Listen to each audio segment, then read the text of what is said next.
The story begins by showing the scene of Dr. Lawrence, who had escaped from the bathroom in part 1 of the 100 movie and goes for therapy to recover for 5 years. From here, the scene is cut and we are shown 200 lifters, one of whom was named Brad and Ryan. It is revealed that both of them are tied in a gecko trap in the 100 display in front of the public. It is seen there that the 100 is attached to another 100, which is tied to their mutual lover Tina, tied to the ceiling. When the video is played, they are told that within the next 60 seconds, Brad and Ryan will have to decide whether they will kill one of the other and save their manipulating girlfriend. The public was watching all this from outside the box. As soon as the video was finished, the timer was started.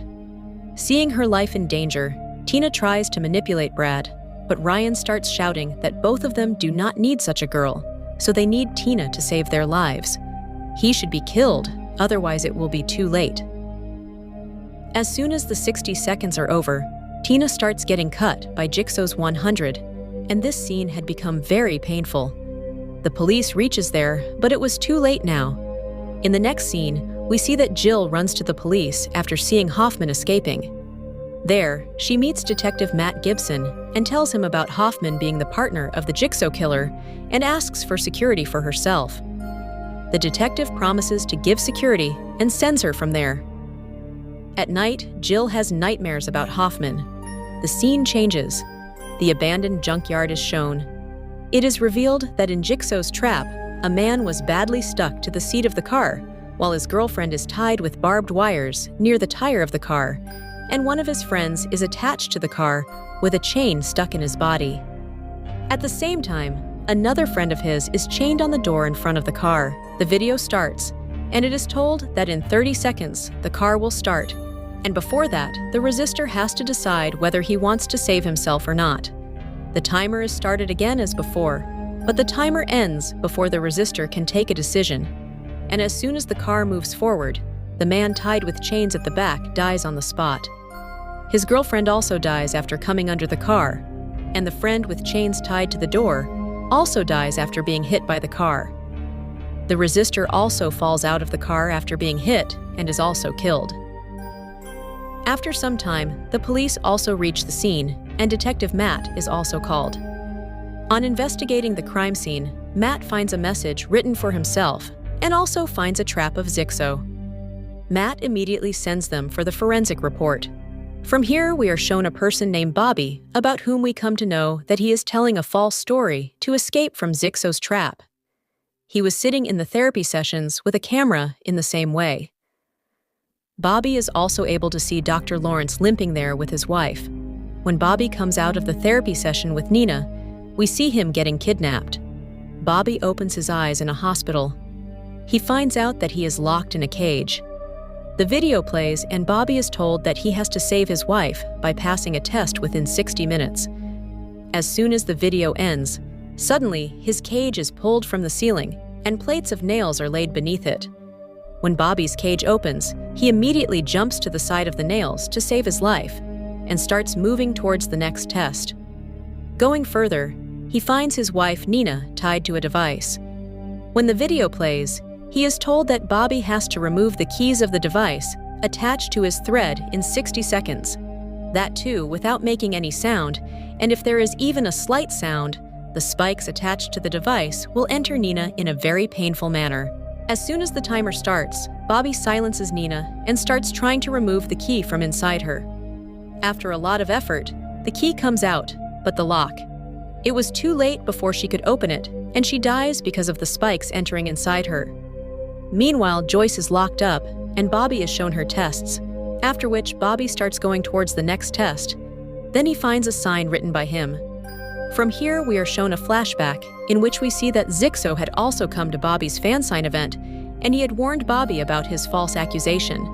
In the next scene, we see that the Jigsaw belt trap that the detective gets has Jill's fingerprints on it, so he goes to meet her at the safe house, and when he comes out after getting angry at him, he gets a CD from Hoffman. As soon as the CD is played, Hoffman starts threatening to hand over Jill to him. The statue standing inside the video seems to be something Matt has seen somewhere.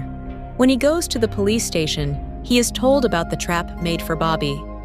Here we can see that after watching Hoffman's video game, Matt remembers that he once went to that statue, which was a place for drunkards, and a drunkard attacked him. But Hoffman saved Matt by shooting him.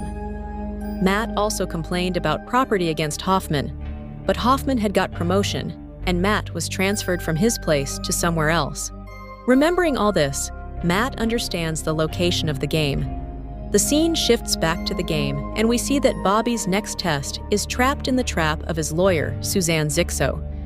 Bobby is told through Zixo's puppet that to save Suzanne from the spikes, the bars will have to be lifted, and on lifting the bars, he will also get hurt. The timer starts. Bobby starts lifting the bars and tries to save Suzanne, but when he himself gets hurt, he leaves the bars. As soon as the timer ends, the bars are down, and the house spikes attached to them enter Suzanne's eyes and mouth, and she also dies in a very painful manner.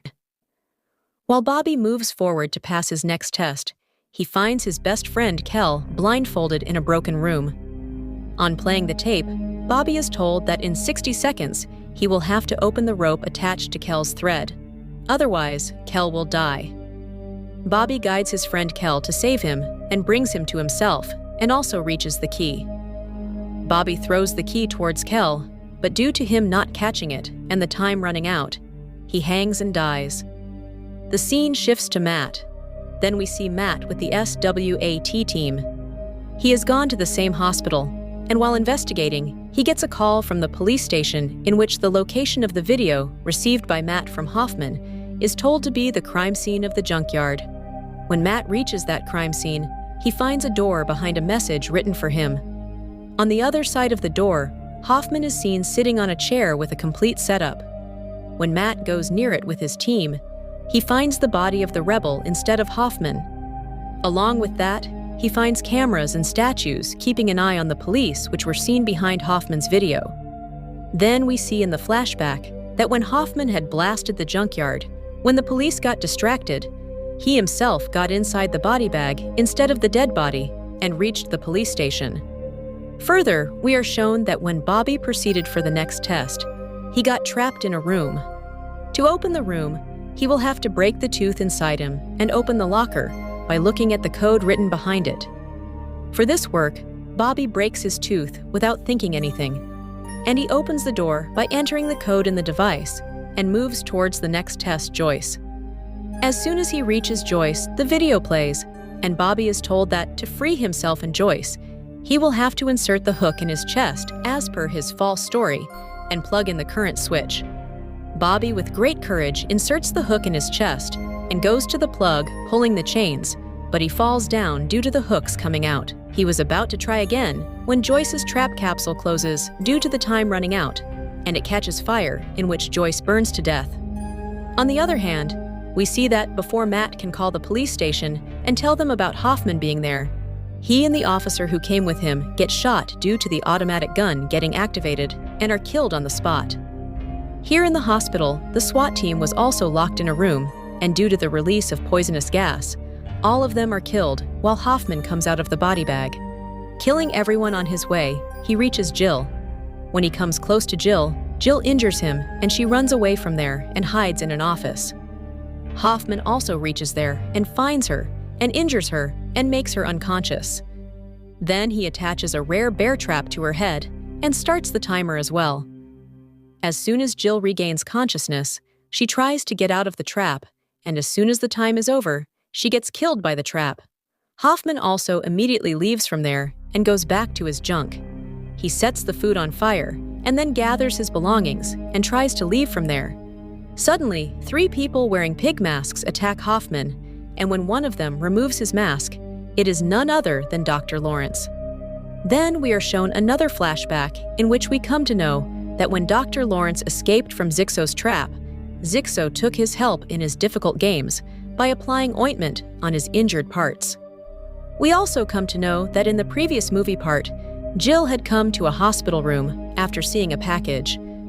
Actually, it was a video of Zixo for Dr. Lawrence, in which Zixo had asked Lawrence to protect Jill for his legacy and had given him permission to take revenge if anything happens. That is why, in the present, Dr. Lawrence takes Hoffman to the same bathroom where he was trapped in Part 1 of the 100 movie. Dr. Lawrence throws out the 100 with which he had cut his leg, and leaving Hoffman tied in chains, he closes the door and goes away, just like Jix had gone. And this is where the story also ends. To see more such movie explanation videos, do not forget to write next in the comments. Thanks for watching.